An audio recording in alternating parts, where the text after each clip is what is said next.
In our 3 previous programs, we took a detailed look at how the universe comes into being from the Theosophical perspective, how life moves from the one to the many, issuing forth, in a sense, from the most subtle spirit to the densest matter. In this program, we want to look at what happens next. How do the forms of life proceed? Theosophical philosophy suggests that all of life, including human beings, evolves in a gradual but progressive fashion, back to the spiritual. With each level of development, at least in living creatures, we find more freedom. We find more complex forms. We find greater ability. More is going on.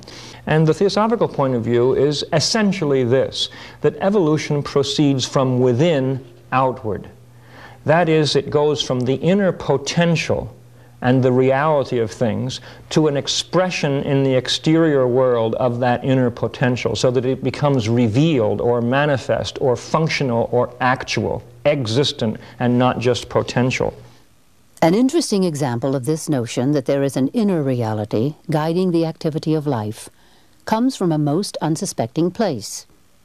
In the early 1950s, a botanist, Professor William Seifritz from the University of Pennsylvania, was doing an experiment with slime mold, a primitive form of protoplasm. This simple life form did only one thing apparent to the human eye. It flowed in a cyclic fashion back and forth, first in one direction and then the other, varying neither in the time it took nor the distance or direction it traveled. Professor Seifritz decided to anesthetize the protoplasm to see what would happen. He assumed that it would stop moving for a time, and that once the anesthesia wore off, the protoplasm would begin moving again from where it had stopped. It didn't do it.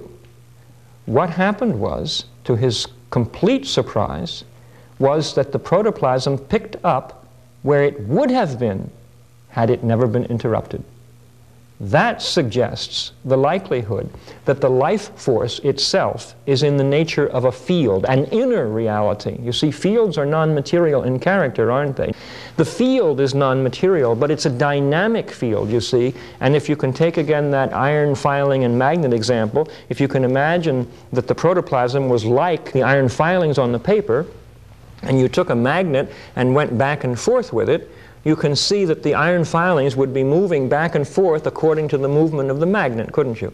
Now, if you can imagine that the nature of life, the life field, if we can put it that way, is dynamic. It is moving, and the protoplasm is responding to it, you see? Now let's come to Manas, because you see each of our human principles are localizations, in a sense, of universal principles.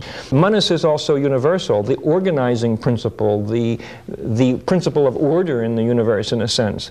And if you look at the possibility that as protoplasm is organized into cells and into organs and into creatures, and you see that as the work of Manas, the principle of Manas, you see by its very presence, it gradually molds that substance into its own expression. And that's the revelation from a theosophical perspective of Manas in the physical world, the ordering of the substance itself. So each level, in a way, brings about the conditions, the inner levels bring about the conditions for the next level below it. So now we come to human evolution. There is an inner evolution now that's necessary.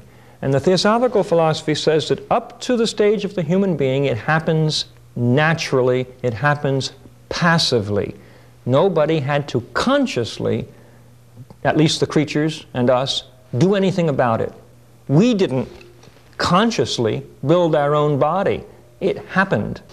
So you don't have this conscious idea until we become human.